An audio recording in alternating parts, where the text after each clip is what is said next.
these three clips, clearly what sticks with people is hearing Tyre Nichols call out for his mother. And then this escalation, okay? Is there anything else, as someone who's been involved with criminal investigations, federal investigations, that is sort of staying with you? This is more my response as just a human being, but his mother, my understanding is, she lived quite close. And so when we heard him call for his mother and when he ran, he was in fear of his life and he was trying to run to safety. And that's relevant here. In terms of... Because that tells us his frame of mind. Exactly. And also the atmospherics of those five officers on him. Okay. Exactly. And in terms of federal investigations of law enforcement, I've already mentioned that the Department of Justice has been monitoring the Memphis Police Department for decades. Since the late 1970s is when a consent decree was first ordered. And right now, with the Attorney General, Merrick Garland, in charge of the Department of Justice, he's clearly operating under President Biden's authority, which is to come out strongly in favor of criminal justice reform and to seek accountability for law enforcement officials using excessive force. And we're seeing the same thing at the local level. I just want to follow up on one thing, if I can. Sure. What difference does it make that everyone involved in this case is black? The five officers and the victim.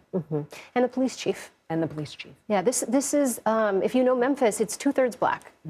It's a community in which many leaders, the county mayor, Lee Harris, is a black man.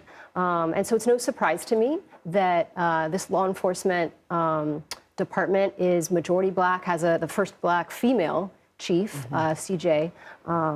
And what's relevant to me about the fact that these officers were black is that it shows us that just merely increasing diversity of law enforcement officials does not address police excessive use of force against black people.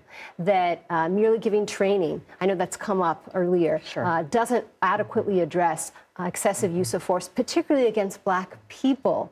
And so the other element that's relevant, it's a culture of policing. And there is a presumption that society carries, regardless of race, that there is a presumption of criminality and dangerous assigned to black people. And that's something that's pervasive in this country. And so this idea of encountering a black person in a traffic violation, there is this presumption from law enforcement officials, regardless of their race, that person is engaged in some kind of criminal conduct and is potentially dangerous. You could learn a lot from this case in particular, I think. I mean, you're talking about systemic issues, though. Structural. I mean, that are very large in scope, as you know.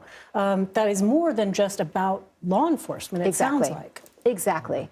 I also think about the fact that how swift the action was to fire the police officers. I know our New York City viewers remember that it took 5 years to fire the law enforcement official that held Eric Garner in a lethal chokehold.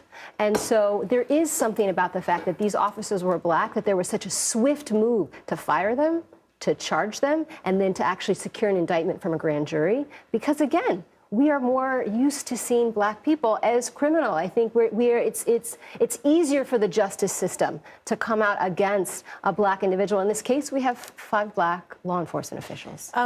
Alfred, if you're still with us, I want to go back to